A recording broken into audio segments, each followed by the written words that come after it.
stakes could not be higher in tomorrow night's debate between Vice President Harris and former President Trump. The latest New York Times Siena College poll showing Harris and Trump in a virtual dead heat with less than 2 months to go before Election Day. That means any mistake by either candidate could be devastating for their chances to win the White House. In June, a faltering debate performance was the catalyst for President Biden's departure from the race. For more on what's ahead, we're joined by Democratic strategist Taryn Rosenkranz. She currently works on digital campaign strategies at her company, New Blue Interactive. We also have Republican strategist Justin Safey, who served as commissioner under the George W. Bush's administration. Good morning to you both. Taryn, that New York Times poll also found 31% of voters said they need to know more about Harris. The same cannot be said about Trump. So what does she need to do to accomplish her plans tomorrow? Yeah, I think this is a really great opportunity for her to outline exactly what she wants to do and really get an opportunity for her to dig in and sort of give an explanation to the American people a little bit more about what she wants to do and differentiate herself from the current administration and really tell her story about the issues and her agenda. And I think she really has an opportunity to just kind of ignore what's going on the other side. Not a typical debate, right? Like ignore sort of what's happening and sort of his tantrums and tangents and just sort of focus in on what she wants to get across and what the future will look like with a Harris administration. And Justin, apparently Harris is kind of hunkered down in Pittsburgh, getting ready and prepping with her team. Certainly debating Donald Trump must be a fascinating experience. No rules, but he's done this a lot, and it's never hurt him, only kind of helped him most times. He's done this before. Doesn't believe in a whole lot of prep and policy papers and all of that. But still, in a tight race like this, are you concerned that sometimes his unconventional style could potentially hurt him? Because this debate, more so than others, really could be critical to what happens in November. Well, I think, as you mentioned, Donald Trump has been in many presidential debates. I think after tomorrow night, he'll have been in more presidential debates than any other person in U.S. history. It'll be his 7th presidential debate. He debated Hillary Clinton 3 times, who's a very good debater, and he beat her in the election that year. He knocked Joe Biden out of the race in his first debate this year. So I think that Trump's unscripted style, I think, believe it or not, is an asset to him, contrasted with Kamala Harris's is going to be very scripted. She's going to be very rehearsed. Her advisors are prepping her and telling her what the pollsters are telling her she needs to say to beat Donald Trump.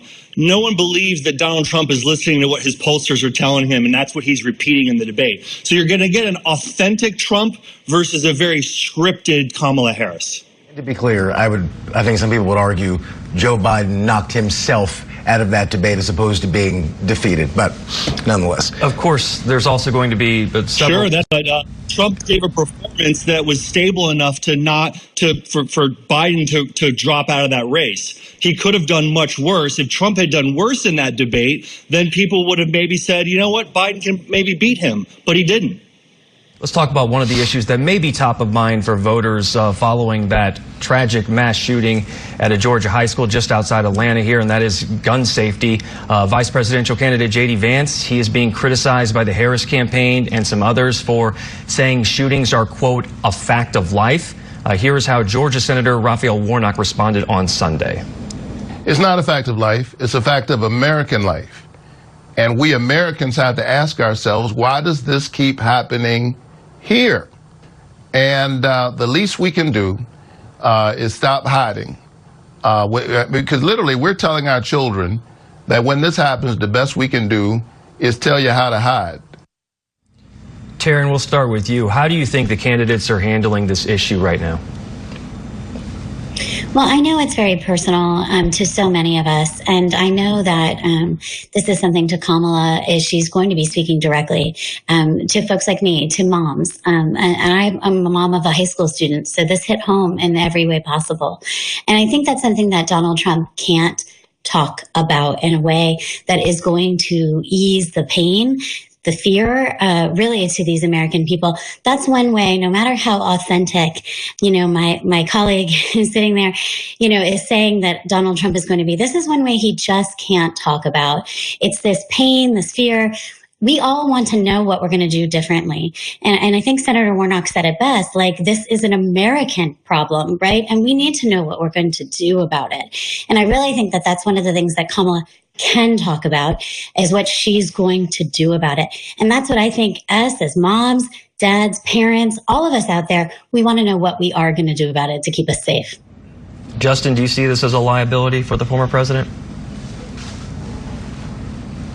Well, the polls show that the top three issues that voters care about most are the economy and jobs. Number two, the inflation that they've experienced under the Biden-Harris administration.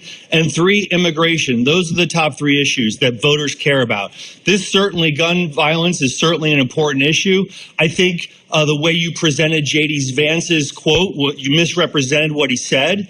He didn't say it's just a fact of life. He said that he hates that this is a fact of life. And anyone that's lived in the United States knows there have been way too many of these attacks, including in my home state, Marjorie Stoneman Douglas High School, on February 14, 2018. So all of us have been touched by this violence, and I think Donald Trump will be fine when he answers the question that inevitably will come on this issue. Polls also show that most Americans support middle of the road gun control, like universal background checks and assault weapons ban, and that doesn't get done, even though it may not be the top three in this cycle. Justin, last question to you. The headline right now on CNN is Trump warms up for debate by threatening to jail election officials. What do you think he should/will say when it comes to respecting the vote in November? I think he should say what he has said previously, and that is, if it's a free and fair election, everyone will respect the results of that election. I think that the Harris campaign would say the same thing. I don't think the Harris campaign would respect the election if it was not free and fair. So I think that's what President Trump has said. I think that's what he'll continue to say. And I think that the Democrats, hopefully, if President Trump wins, they will also respect the results of that election. They'll recognize him as president of the United States. They won't try to undermine the legitimacy of the election by saying this was done by Vladimir Putin like they did in 2016. So I think we can hopefully all agree that if the election is free and fair, whether Kamala Harris wins or whether Donald Trump wins, the results will be respected. And do you feel the 2020 was free and fair? I do. Are you asking? You do? Okay. All right. We'll end on a point of agreement. That's lovely. Taryn Rosenkranz and Justin Savory, thank you both. Appreciate the conversation. Please come back. Big week in politics, to say the least. Appreciate insight from you both. Thank you.